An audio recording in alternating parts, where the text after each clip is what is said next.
Le capitaine Vell appuya sa main cristalline contre le panneau de contrôle. Sa peau scintilla de lumières oranges et rouges. C'était la façon dont les Kalari exprimaient leur inquiétude. La lumière du vaisseau marchand. Harmony trembla de nouveau lorsqu'un autre système tomba en panne.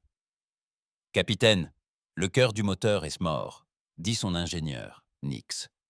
La peau habituellement bleu vif du jeune Kalari avait viré au gris pâle. On ne peut pas le réparer. Les dégâts sont trop importants. Vell regarda autour de lui sur la passerelle. 12 membres d'équipage étaient assis à leur poste. Tous étaient effrayés. Leur planète natale, Kalari Prime, était à 3 années-lumière. Trop loin pour être atteinte avec les propulseurs de secours, le vaisseau transportait des médicaments et de la nourriture vers les colonies extérieures.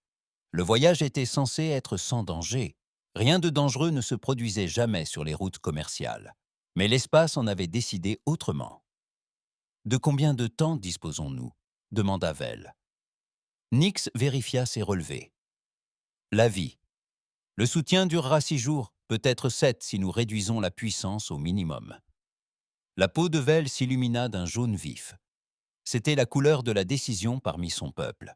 « Envoyez un signal de détresse. Utilisez toutes les fréquences. Quelqu'un doit nous entendre. » L'officier des communications, Kex, se mit au travail. À son poste, ses doigts se déplaçaient rapidement sur les commandes à cristaux liquides. « Le signal est prêt, capitaine. Dois-je l'envoyer? Faites-le. Le message est parti dans l'espace. Il a voyagé plus vite que la lumière pour atteindre les systèmes stellaires de cette partie de la galaxie. » Le signal était simple mais désespéré. Il s'agit du vaisseau commercial Kalari, Harmony Light, panne moteur, système de survie défaillant. 12 membres d'équipage ont besoin d'une assistance immédiate. Notre position est... Des heures passèrent. Puis une journée entière. Personne ne répondit. Fell n'était pas surpris. Les Kalari étaient connus dans toute la galaxie pour leur faiblesse.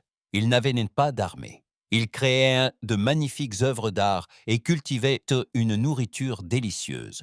Mais ils ne savaient pas se battre. Les autres espèces les considéraient comme faibles et impuissants. Pourquoi risquer une mission de sauvetage pour des gens qui ne pouvaient les récompenser avec des armes ou des soldats? « Capitaine, » appela Kex. « Je reçois des réponses à notre signal. » Le teint de Vell s'illumina. « Quelqu'un peut nous aider ?» Kex regarda son écran. Son expression se décomposa. « L'hégémonie de Drax dit que notre cargaison ne vaut pas le coût du carburant. L'Empire Vorth. Ils disent que nous aurions dû rester sur notre planète d'origine, celle à laquelle nous appartenons. » Plus encore. Les réponses s'affluèrent. Chacune était un rejet. Certaines étaient polies et non polies, d'autres cruelles. La galaxie n'avait pas de place pour les faibles. Le deuxième jour, Kex a signalé quelque chose d'étrange. « Capitaine, je reçois un signal d'un système qui n'est pas sur nos cartes. »« Quoi? Vous voulez dire ?» ?»« Le signal vient du système solaire. Référence de grille 8437-1251. Mais nos cartes n'y montrent rien. » Vell fronça les sourcils. Des systèmes vides étaient indiqués sur toutes les cartes galactiques. Si quelque chose n'était pas indiqué, cela signifiait que la zone était dangereuse ou interdite. Que dit le signal? Kex s'activait aux commandes. C'est étrange. Ils demandent plus d'informations sur notre situation. Ils veulent savoir combien de membres d'équipage nous avons et de quelle aide nous avons besoin. C'était inhabituel. La plupart des espèces demandaient d'abord la cargaison ou le paiement des services de sauvetage. Ces êtres demandaient des nouvelles de l'équipage. « Envoyez-leur notre rapport complet », ordonna Vell. La réponse arriva dans l'heure. Keck fixait son écran, perplexe. « Capitaine, ils disent qu'ils viennent nous aider. » Pas de questions sur le paiement, pas de demande de fret. Ils ont juste dit qu'ils étaient un temps route. Aucune demande de fret. Ils ont juste dit qu'ils étaient en temps route. De quelle espèce s'agit-il? Ils se disent humains et viennent d'une planète appelée Terre. Vell n'avait jamais entendu parler des humains ni de la Terre. Personne d'autre dans l'équipage non plus. Leur nom ne figurait dans aucune base de données.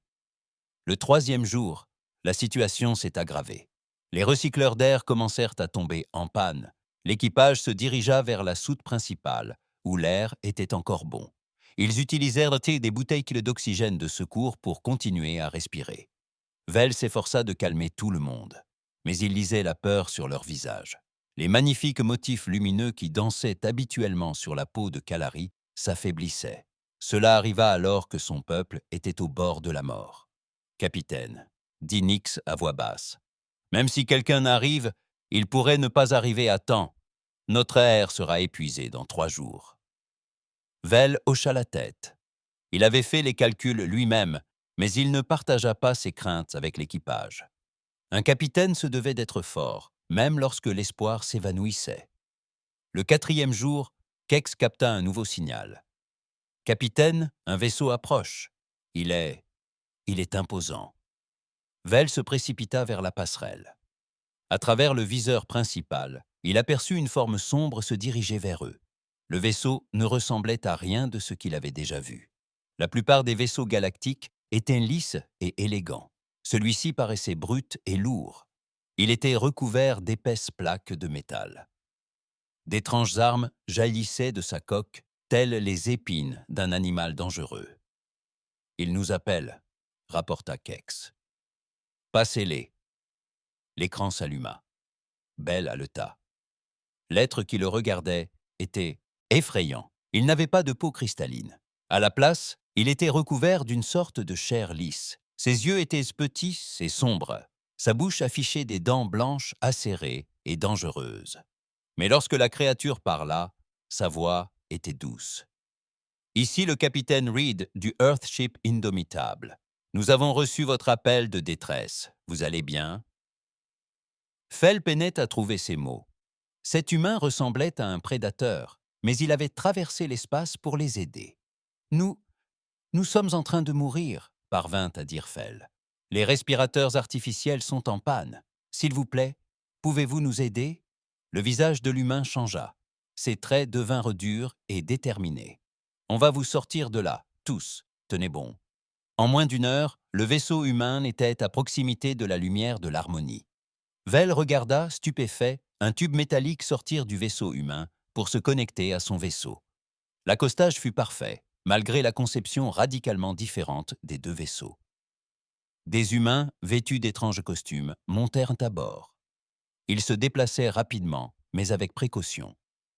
L'une d'elles, une femme aux cheveux noirs et courts, semblait être médecin militaire.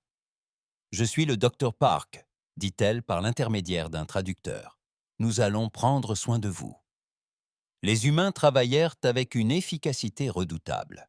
Ils apportèrent du matériel respiratoire et du matériel médical.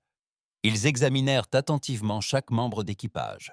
Le docteur Park était doux avec la fragile Kalari, mais Vell percevait la force de ses mouvements. « Vos hommes sont coriaces, » dit le capitaine Reed à Vell, tandis qu'ils observaient l'opération de sauvetage. « Survivre 4 jours avec un système de survie défaillant demande du courage. » Vell était perplexe. « Nous ne sommes pas résistants. Tout le monde sait que les Kalari sont faibles. » Le capitaine Reed le regarda avec ses étranges yeux sombres. « Tu es plus résistant que tu ne le penses. Crois-moi. » Alors que le dernier membre d'équipage était amené à bord du vaisseau humain, Vell ressentit quelque chose qu'il n'avait pas ressenti depuis des jours. L'espoir. Ces êtres étranges venus d'un monde inconnu avaient risqué leur vie pour sauver des êtres qu'ils n'avaient jamais rencontrés. L'indomptable s'éloigna du vaisseau Kalari mort. Vell regarda son vaisseau disparaître dans les ténèbres de l'espace. Il avait été sa demeure pendant 10 ans. Maintenant, ce n'était plus qu'un débris spatial. Mais 12 Kalari étaient vivants. C'était l'essentiel. Le capitaine Reed trouva Vell dans les quartiers des invités, où l'équipage Kalari se reposait. « Nous mettons le cap sur votre système d'origine, » dit l'humain. « Il nous faudra environ 1 semaine pour y arriver. »« Merci, » dit Vell. Sa peau rayonnait d'une chaude lumière dorée.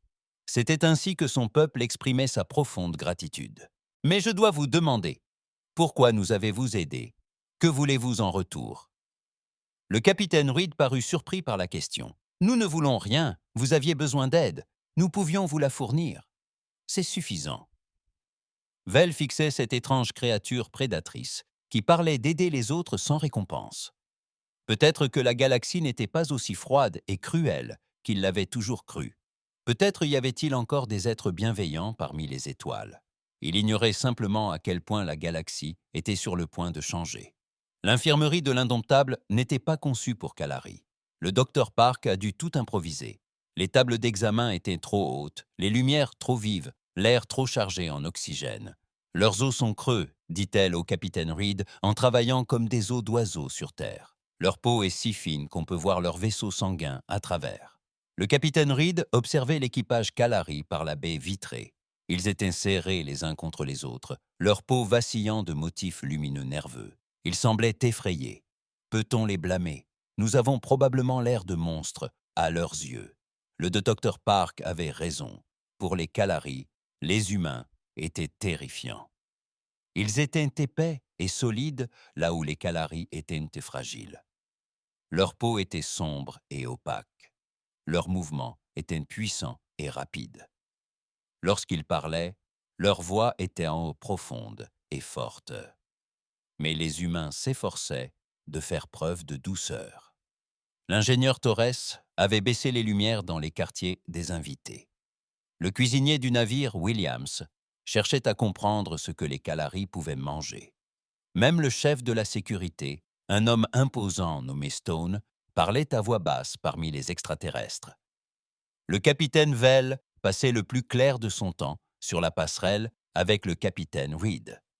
L'humain lui montra des cartes stellaires et lui expliqua le fonctionnement de l'Indomptable.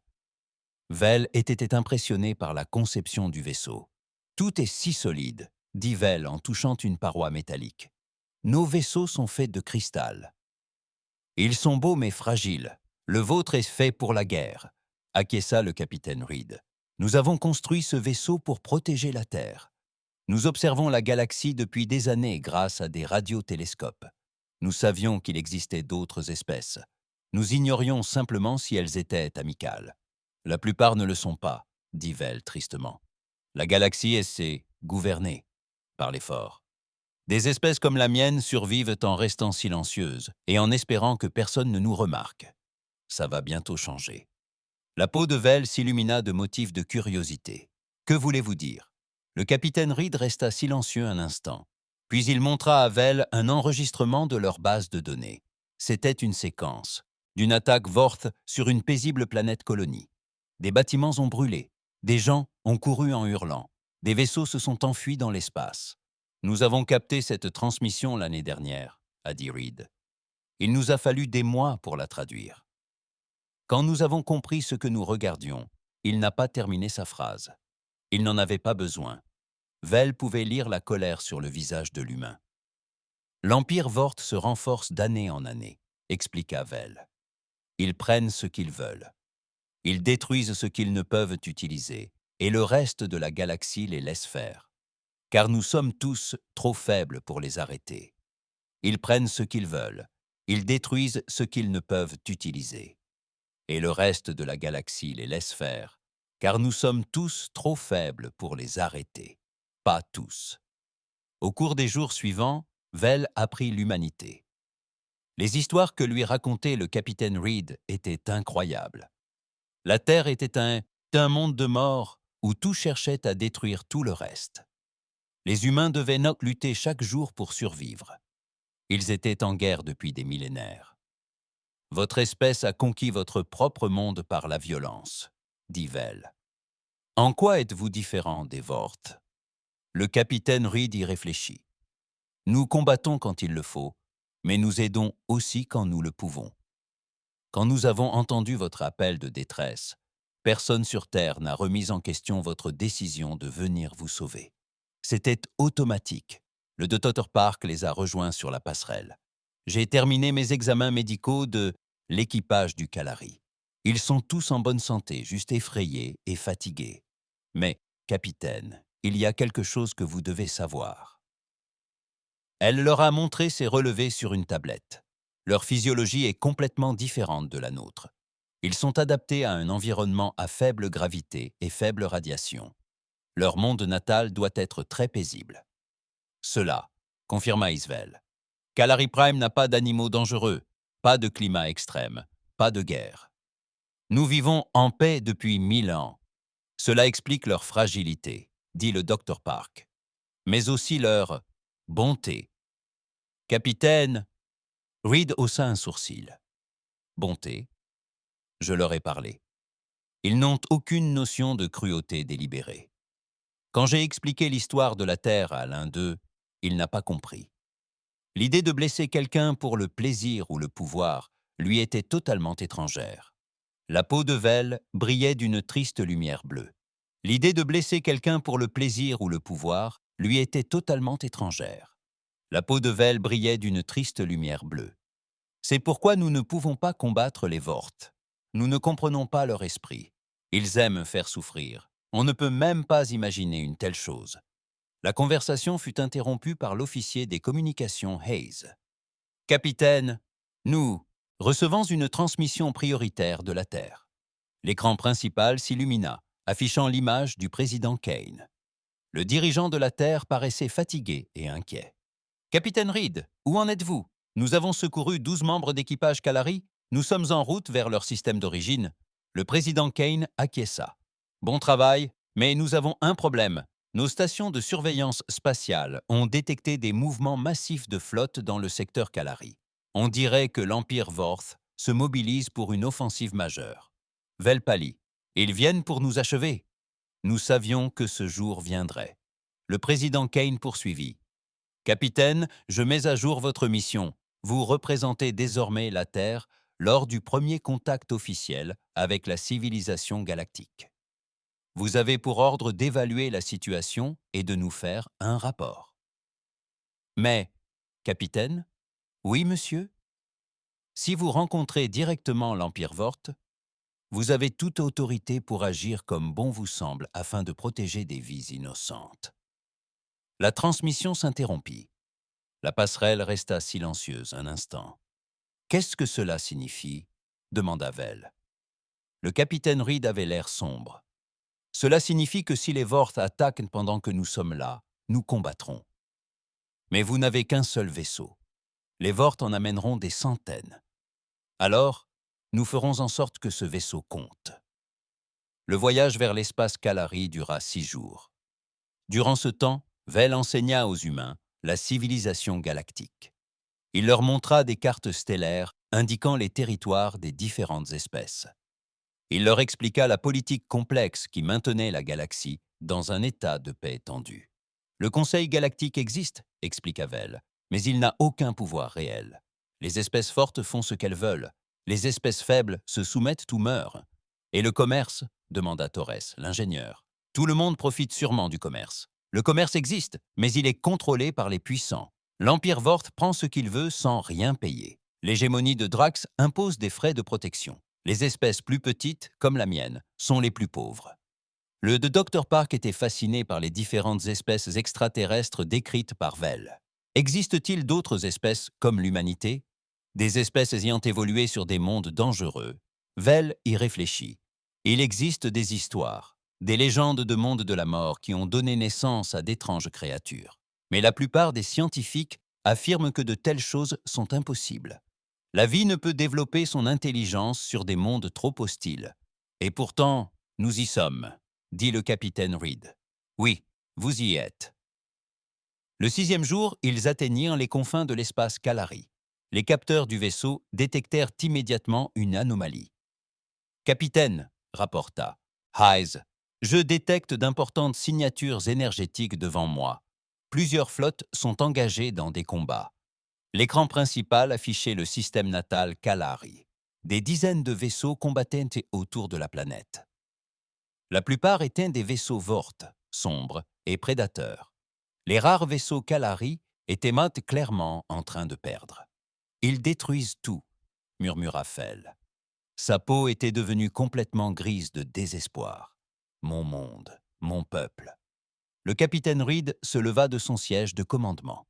Poste de combat. Tous au poste de combat. L'équipage de la passerelle avançait avec un manque d'entraînement. Armes activées, boucliers activés. L'Indomptable passa du statut de vaisseau de sauvetage à celui de vaisseau de guerre en quelques secondes. « Capitaine, dit Vel, Vous ne pouvez pas combattre toute la flotte Vorth. Ils vous détruiront. Le capitaine Reed observa l'écran tactique. Plus de 50 vaisseaux ennemis encerclaient Kalari Prime. Ils bombardaient la surface de la planète tout en traquant les vaisseaux civils en fuite. Peut-être, dit Reed, mais on va essayer quand même. L'Indomptable accéléra vers la bataille. Pour la première fois dans l'histoire galactique, un vaisseau de guerre humain s'apprêtait à affronter un ennemi extraterrestre. Les Vorth allaient découvrir ce que signifiait combattre une espèce qui s'était hissée au sommet de la chaîne alimentaire d'un monde de la mort. L'amiral Kort, debout sur la passerelle de son vaisseau amiral, observait la destruction de Kalari Prime. La surface de la planète était ravagée par les flammes. De la fumée s'élevaient des villes en flammes. Sa flotte bombardait le monde depuis 3 jours. « Rapport de situation », ordonna-t-il. Son officier tactique, un jeune Vorth nommé Dex, consulta ses écrans.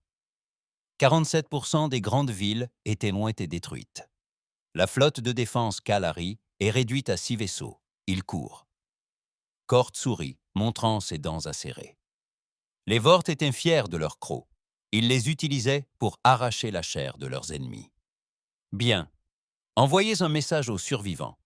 Dites-leur qu'ils ont 1 heure pour se rendre complètement. Sinon, nous glaçons la planète entière. L'Empire Vorth avait conquis 17 systèmes stellaires de cette façon. Ils attaqueraient sans avertissement. Ils détruiraient toute résistance militaire. Puis, ils laisseraient le choix aux survivants. Devenir esclaves ou mourir. La plupart des espèces ont choisi l'esclavage. « Monsieur », annonça l'officier des communications, « nous détectons un nouveau vaisseau entrant dans le système. Configuration inconnue. » Kort se tourna pour regarder l'écran principal. Un étrange vaisseau approchait à grande vitesse. Il était plus petit qu'un cuirassé Vorth, mais plus grand qu'un croiseur. Sa conception était laide et rudimentaire. Un épais blindage recouvrait toutes les surfaces. Des armes jalissaient de sa coque. « De quelle espèce s'agissait-il » demanda Kort. « Inconnu, monsieur. Le navire ne figure dans aucune base de données. » Kort était agacé. Il n'aimait pas les surprises lors d'une conquête. Kort était agacé. Il n'aimait pas les surprises lors d'une conquête. « Ouvrez un canal vers le vaisseau inconnu. » L'écran vacilla. Une créature apparut, ce qui fit reculer Kort sous le choc. Elle n'avait ni écailles, ni crocs, ni griffes. Sa peau était lisse et pâle. Ses yeux étaient petits et sombres. Il paraissait faible et doux. Mais quelque chose dans ses yeux mettait Kort mal à l'aise.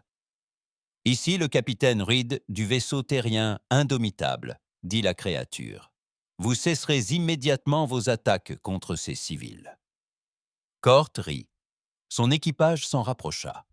L'idée que cet être à l'air pathétique donne des ordres à l'Empire Vorth était ridicule. « Je suis l'amiral Kort de l'Empire Vorth, » répondit-il. « Vous interférez avec une conquête officielle. Retirez-vous immédiatement ou vous serez détruit. » L'humain à l'écran ne semblait pas effrayé. « Je ne me retire pas. Vous allez cesser de tuer des innocents ou je vous en empêcherai. Et vous ?» Kort regarda son écran tactique. « Un seul vaisseau contre toute sa flotte. Vous n'avez qu'un seul vaisseau. J'en ai 53. Veux-tu mourir pour ces faibles de cristal? Si c'est ce qu'il faut. » Kort avait conquis de nombreuses espèces. Il avait déjà vu du courage. Mais là, c'était différent. Cette créature n'était pas seulement courageuse. Elle était parfaitement calme, comme si elle se battait. L'impossible était normal. « Détruis-les », ordonna Kort.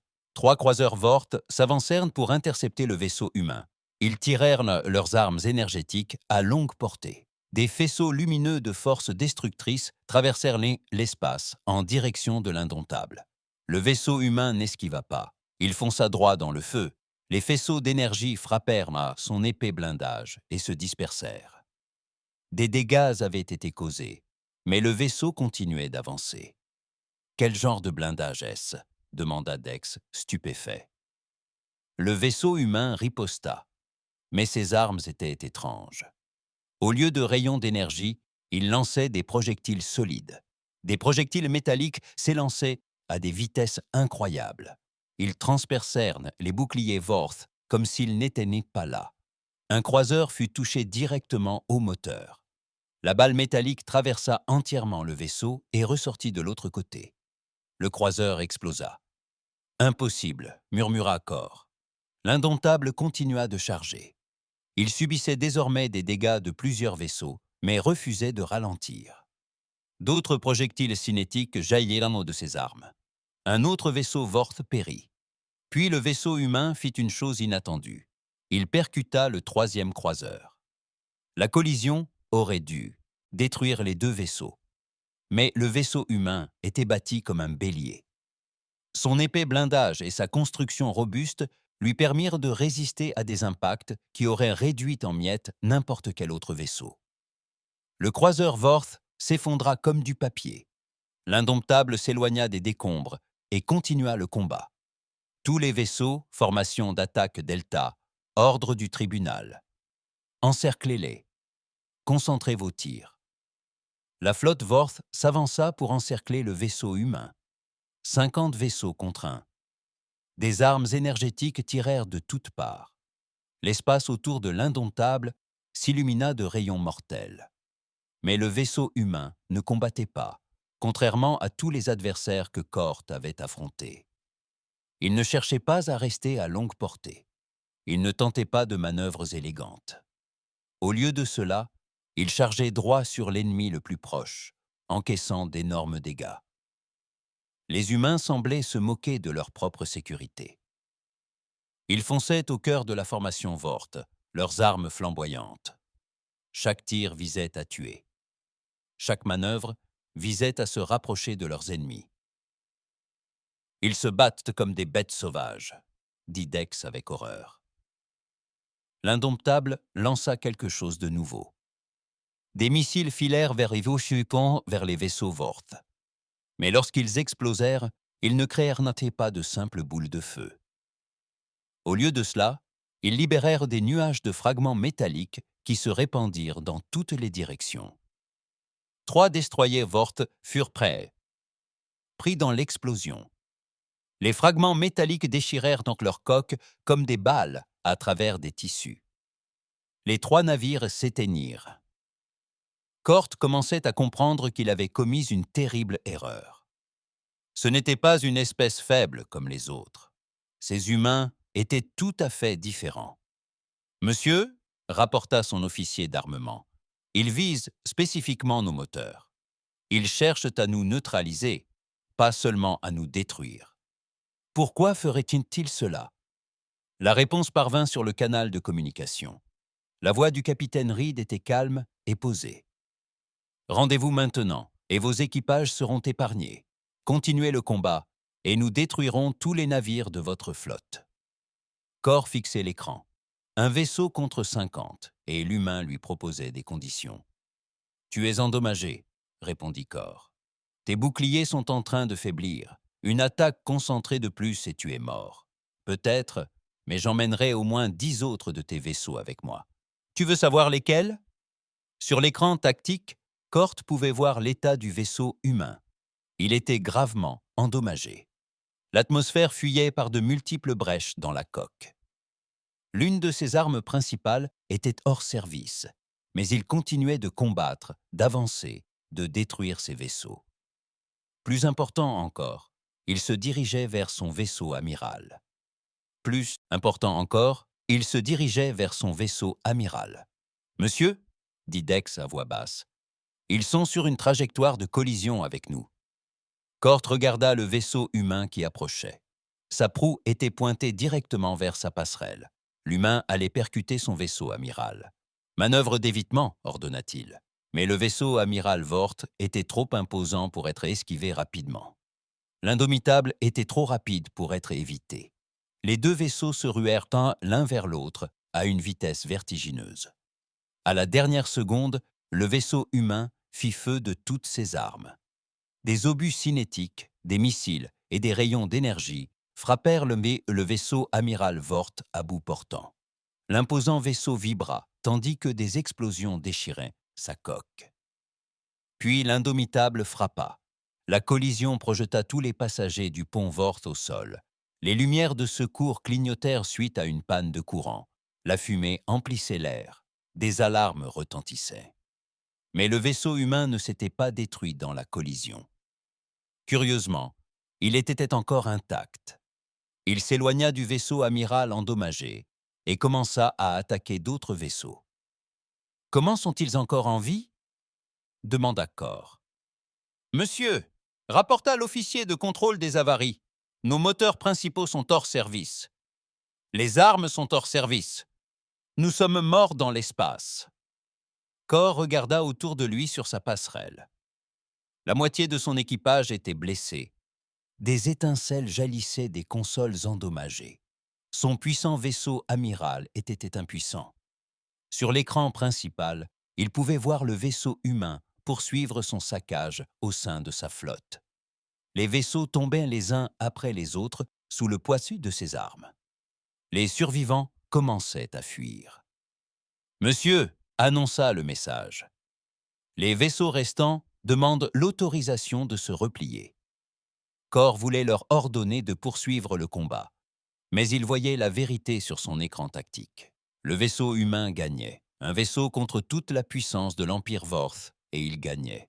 Tous les vaisseaux, dit-il doucement, quittaient le système. Les vaisseaux Vorth survivants firent demi-tour et s'enfuirent dans l'hyperespace. En moins de 4 heures, toute la flotte de conquête fut détruite ou chassée par un seul vaisseau ennemi. La voix du capitaine Reed résonna une dernière fois sur le canal de communication. « Amiral Cor, votre vaisseau est hors d'état de nuire, mais votre équipage est vivant. Je vous suggère d'en profiter pour vous demander si Conquête en vaut vraiment la peine. » La transmission s'interrompit. Cor fixait l'écran, sous le choc. Il avait été vaincu par des créatures dont il n'avait jamais entendu parler. Des êtres apparemment faibles, mais qui se battaient comme des démons. Sous ses yeux, des vaisseaux de sauvetage Kalari se mirent en route pour aider les survivants sur leur monde en flammes. Les êtres de cristal travaillaient ensemble pour sauver leur peuple et reconstruire leur ville. Mais Cort savait que la véritable histoire ne concernait pas les Kalari. Il s'agissait des humains, une espèce venue de nulle part pour défier l'empire le plus puissant de la galaxie, et une seule. La nouvelle se répandit rapidement à travers la galaxie. Des communications plus rapides que la lumière transportèrent cette histoire impossible dans tous les systèmes stellaires. L'Empire Vorth, conquérant de 17 mondes, notre système. L'Empire Vorth, conquérant de 17 mondes, avait été vaincu par un seul vaisseau d'une espèce inconnue. Sur la planète centrale de Drax, l'hégémon Rax lut les rapports de bataille avec une inquiétude croissante. L'hégémonie de Drax contrôlait les plus grandes routes commerciales de la galaxie par la peur et la puissance militaire. Il n'avait jamais perdu de bataille majeure. « Cette information est-elle confirmée ?» demanda Rax à son chef des renseignements. « Oui, hégémon.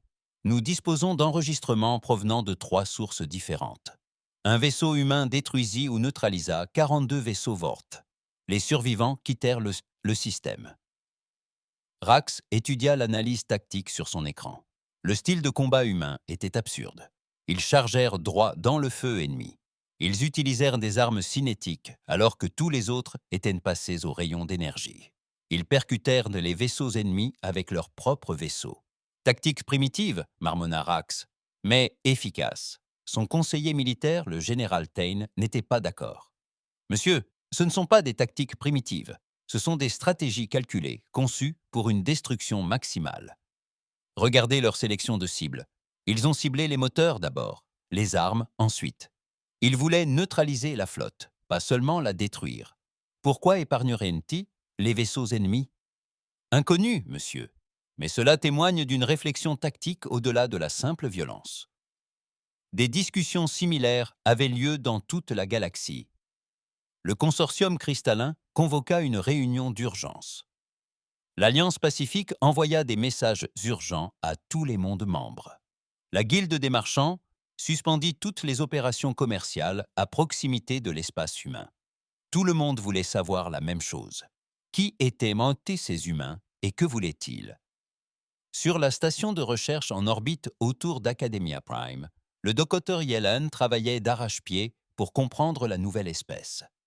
Elle était la plus grande experte de la galaxie en biologie évolutive. Les gouvernements de l'espace connus exigeaient des réponses. L'analyse est absurde, dit-elle à son assistante, Val.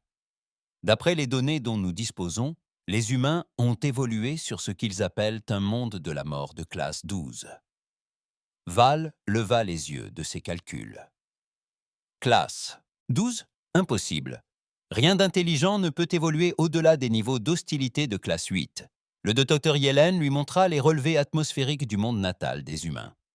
Regardez ça. 21% d'oxygène. C'est suffisant pour rendre l'air lui-même explosif.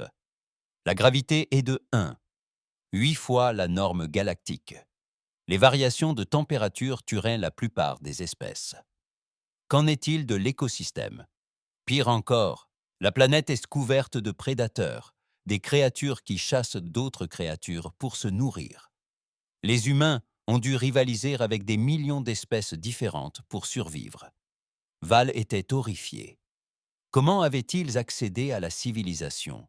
En devenant eux-mêmes les prédateurs ultimes, ils chassèrent tout le reste jusqu'à la quasi-extinction. Puis ils se retournèrent les uns contre les autres.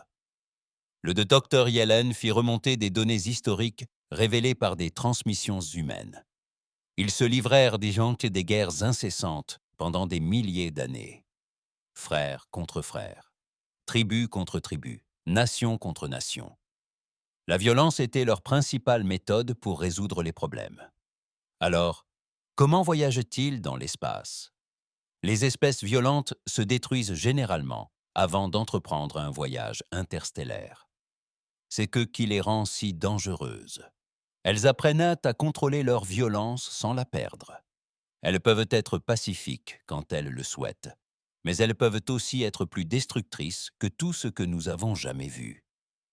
Le docteur Yellen envoya son rapport au Conseil galactique en quelques heures. La réaction fut immédiate. La panique. Sur Terre, l'humanité était elle-même sous le choc. Le président Kane prit la parole devant l'Assemblée de la Terre unie, s'adressant aux représentants de chaque nation. « Citoyens de la Terre, commença-t-il, nous ne sommes plus seuls dans l'univers. Plus important encore, nous avons appris que la galaxie est un endroit dangereux, gouverné par les plus forts. » La salle de réunion était silencieuse. Tout le monde avait vu les enregistrements de l'Indomptable, les images de mondes en flammes, les histoires d'espèces asservies, la réalité de la civilisation galactique. L'espèce extraterrestre que nous avons sauvée, les Kalari, nous a fait part de leur carte céleste. Nous connaissons désormais l'emplacement de plus de 300 mondes habités. La plupart sont contrôlés par des empires qui règnent par la peur et la violence. Le secrétaire à la défense Adam s'est levé pour s'adresser à l'Assemblée. À lui seul, l'Empire Vort a asservi 47 espèces. L'hégémonie de Drax contrôle le commerce par des menaces militaires. Les espèces pacifiques comme les Kalari ne survivent qu'en restant cachées et en espérant que personne ne les remarque. Le président Kane a poursuivi. Nous avons un choix à faire. Nous pouvons nous isoler et espérer. La galaxie nous ignore, ou nous pouvons agir pour apaiser les souffrances dont nous sommes témoins. Le vote n'a pas été serré. L'humanité a choisi d'agir. En quelques semaines, les chantiers navals terrestres fonctionnaient sans relâche. La capacité industrielle qui avait bâti des villes sur Mars et des stations minières dans la ceinture d'astéroïdes se concentrait désormais sur un seul objectif, la construction de navires de guerre. L'Indomitable fut rejoint par ses vaisseaux jumeaux. Le Rétribution, le Défiance et l'Unbreakable sortirent des chantiers orbitaux terrestres. Chacun était plus grand et mieux armé que le précédent, mais la véritable percée vint d'une source inattendue. Le capitaine Vell, désormais ambassadeur de la Fédération Kalari sur Terre, fit une offre qui changea tout. « Nous voulons aider », a-t-il déclaré au président Kane lors d'une réunion privée. « Les Kalari sont peut-être pacifiques, mais nous ne sommes pas stupides. Nous disposons d'une technologie qui pourrait rendre vos vaisseaux encore plus puissants. » Les Kalari ont partagé leurs connaissances, mais nous ne sommes pas stupides. Nous disposons d'une technologie qui pourrait rendre vos vaisseaux encore plus puissants. Les Kalari ont partagé leurs connaissances sur les voyages plus rapides que la lumière, les boucliers énergétiques et les matériaux avancés. Les ingénieurs humains ont repris ces technologies et les ont améliorées au point d'émerveiller leurs alliés extraterrestres. Elles rendent tout plus fort, rapporta Vell à son gouvernement. Nous leur donnons des boucliers à matrice de cristal. Ils les renforcent avec un support métallique. Nous leur montrons la propulsion gravitationnelle. Ils l'ajoutent à leurs moteurs existants pour plus de vitesse. Le premier vaisseau de guerre conjoint humain-Kalari était à la fois beau et terrifiant. Il combinait l'efficacité élégante de la technologie Kalari à la brutale efficacité de l'ingénierie humaine. Pendant ce temps, à travers la galaxie, les puissances établies préparaient leur riposte. L'empereur Vort, dirigeant de l'empire qui portait son nom, convoqua une réunion des principales puissances militaires.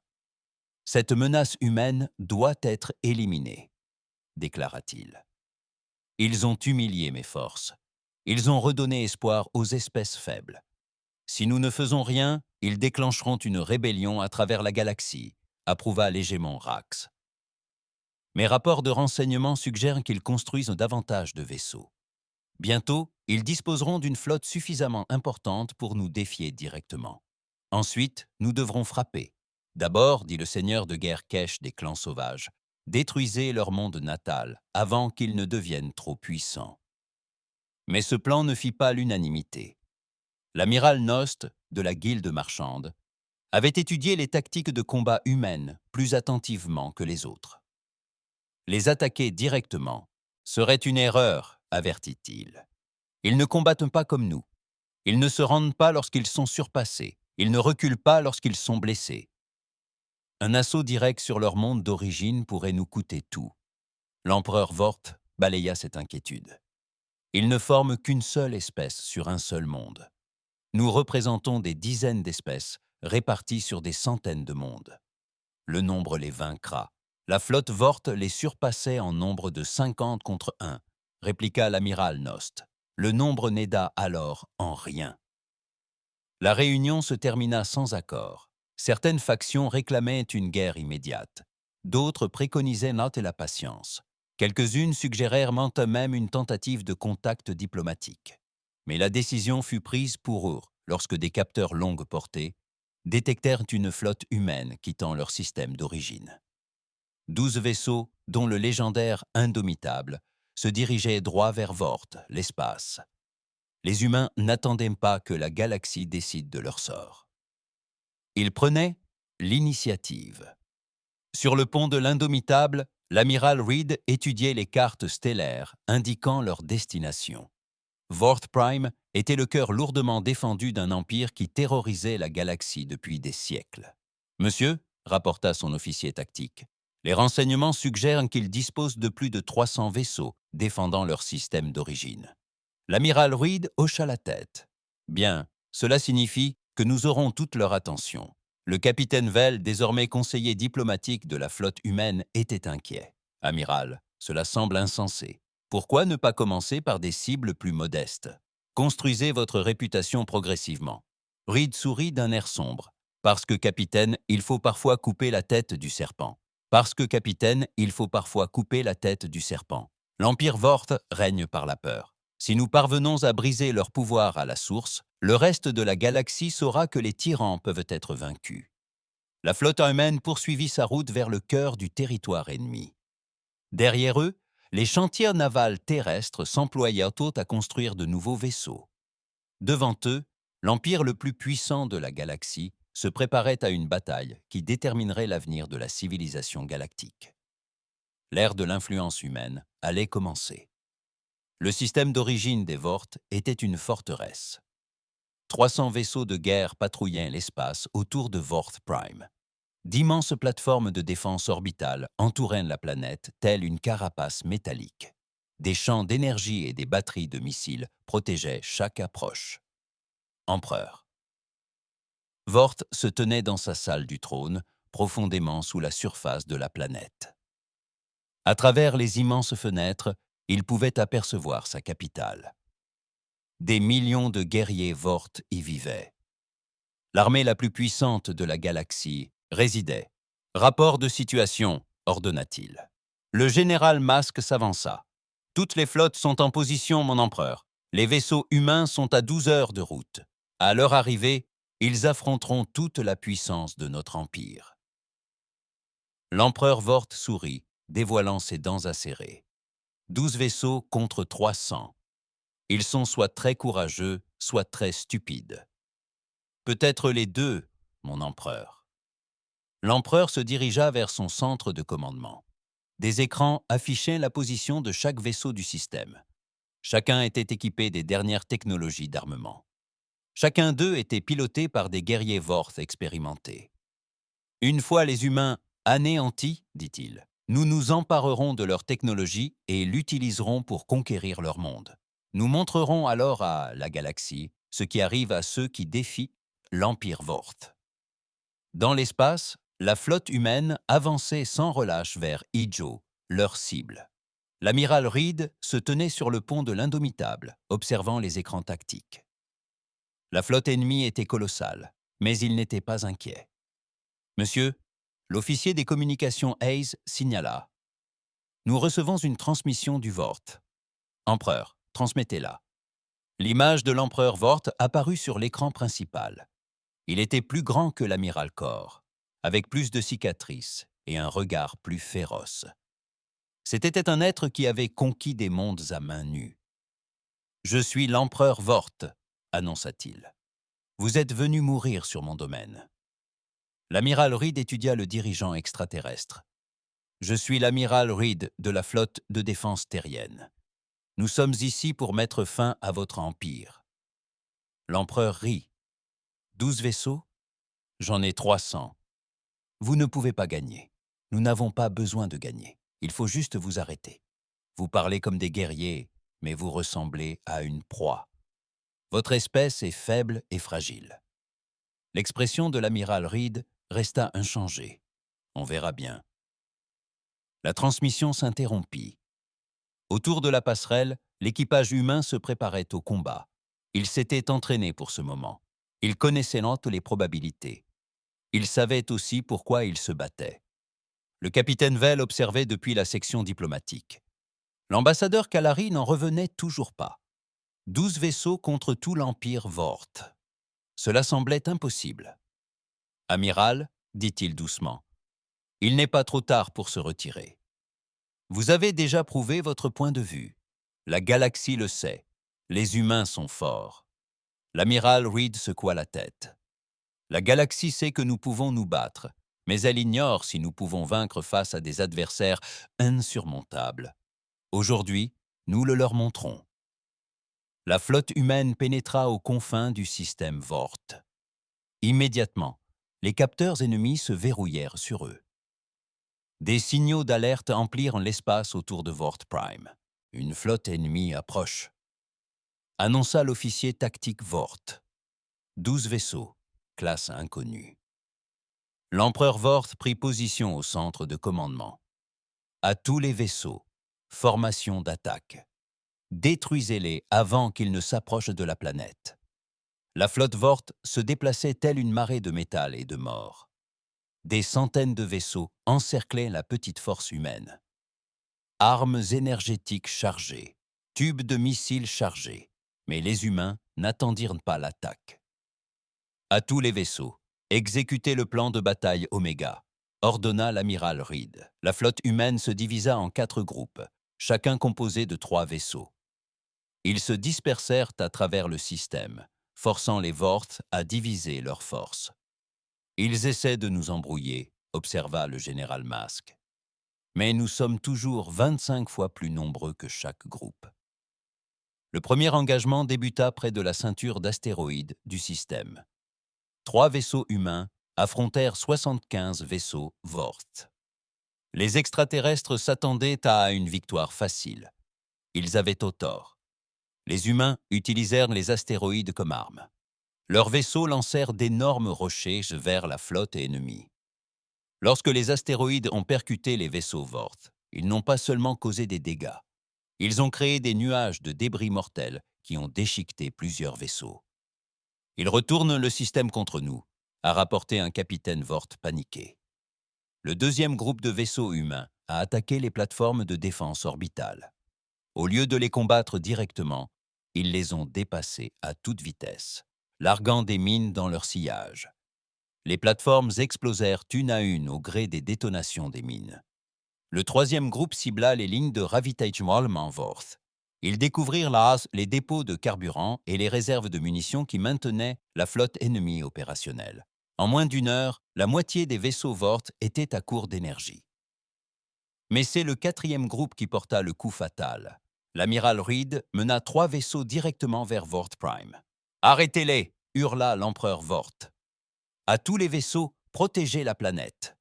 Une centaine de vaisseaux Vorth s'avancèrent pour intercepter l'attaque humaine. L'espace autour de la planète se transforma en un labyrinthe de rayons d'énergie et d'explosions. Les humains survolèrent tout cela, leur épais blindage, absorbant des dégâts qui auraient détruit n'importe quel autre vaisseau. Là, en route vers le palais, le général Mask fit son rapport. L'empereur Vorth observa, avec une horreur grandissante, les vaisseaux humains percer ses défenses. Rien ne pouvait les arrêter. Ils encaissaient un châtiment qui aurait dû les anéantir. Ils continuaient d'avancer, quoi que les Vorth leur lancent. « Évacuez le palais » ordonna-t-il. « Mon empereur, nous ne pouvons pas reculer. Notre honneur. L'honneur n'a aucune valeur si nous sommes morts. » Mais il était trop tard. L'indomptable et son escorte atteignirent l'atmosphère de la planète. Ils ne bombardèrent pas la surface depuis l'orbite. Au lieu de cela, ils atterrirent. Des soldats humains sortirent des vaisseaux. Ils portaient des armures motorisées qui les faisaient ressembler à des démons de métal. Ils portaient des armes tirant des obus explosifs et des rayons d'énergie. Les Vor, gardes du palais, tentèrent de les arrêter. C'étaient les meilleurs guerriers de l'Empire, entraînés dès leur naissance à tuer. Mais ils n'avaient jamais affronté d'humains. Ces derniers combattaient avec une fureur qui terrifiait leurs ennemis. Ils se déplaçaient vite et frappaient fort. Ils exploitèrent chaque abri, chaque avantage tactique. À court de munitions, ils combattirent à main nue et au couteau. Mais le plus choquant résidait dans leur stratégie. Ils ne cherchaient pas à conquérir la planète. Ils cherchaient à capturer l'empereur vivant. L'empereur Vorth se retrouva piégé dans sa propre salle du trône. Des soldats humains l'entourèrent. Leur chef, une femme aux yeux grisaciers, pointa une arme sur sa poitrine. « Empereur Vorth, dit-elle, je suis le colonel Stone du corps des marines terriens. Vous êtes en état d'arrestation pour crime contre la vie consciente. Vous ne pouvez pas arrêter un empereur. Regardez-moi, la bataille spatiale touchait à sa fin. La flotte Vorth était en plein chaos. La moitié de leurs vaisseaux étaient détruits ou hors d'usage. Les autres fuyaient le système. Le puissant empire qui avait terrorisé la galaxie pendant des siècles était brisé. La voix de l'amiral Reed résonna sur toutes les fréquences de communication. Elle atteignit chaque vaisseau, chaque planète, chaque civilisation de la galaxie. Ici, l'amiral Reed de la flotte de défense terrienne. L'empire Vorth est anéanti. L'empereur Vorth est en détention. Toute force Vorth qui continuerait d'attaquer les populations civiles sera traquée et détruite. Il marqua une pause, laissant ses paroles pénétrer la galaxie. À toutes les espèces pacifiques qui ont vécu dans la peur, vous êtes libres. À tous les empires agressifs qui pensent que la force vous donne le droit de blesser les autres, nous vous poursuivons. Sur des mondes lointains, des populations asservies entendirent ces mots et commencèrent à espérer. De cruels dictateurs les entendirent et commencèrent à craindre. La galaxie changeait. Le capitaine Vell se tenait aux côtés de l'amiral Reed sur le pont de l'Indomptable. Autour d'eux, la planète natale des Vorth brûlait. Mais ce n'était pas le feu de la destruction, c'était le feu de la révolution, tandis que les peuples opprimés se soulevaient contre leur maître. « Que se passe-t-il maintenant » demanda Vell. L'amiral Reed regarda les étoiles. Quelque part, d'autres espèces souffraient sous le joug de tyrans. D'autres innocents avaient-elles besoin d'aide. Maintenant, nous tenons notre promesse, dit-il. Nous protégeons ceux qui ne peuvent se protéger. Nous traquons les tyrans et les faisons répondre de leurs crimes. La galaxie est vaste. Il existe de nombreux empires comme les Vortes. Alors, nous les traiterons un par un. La flotte humaine se regroupa autour de Vorth Prime.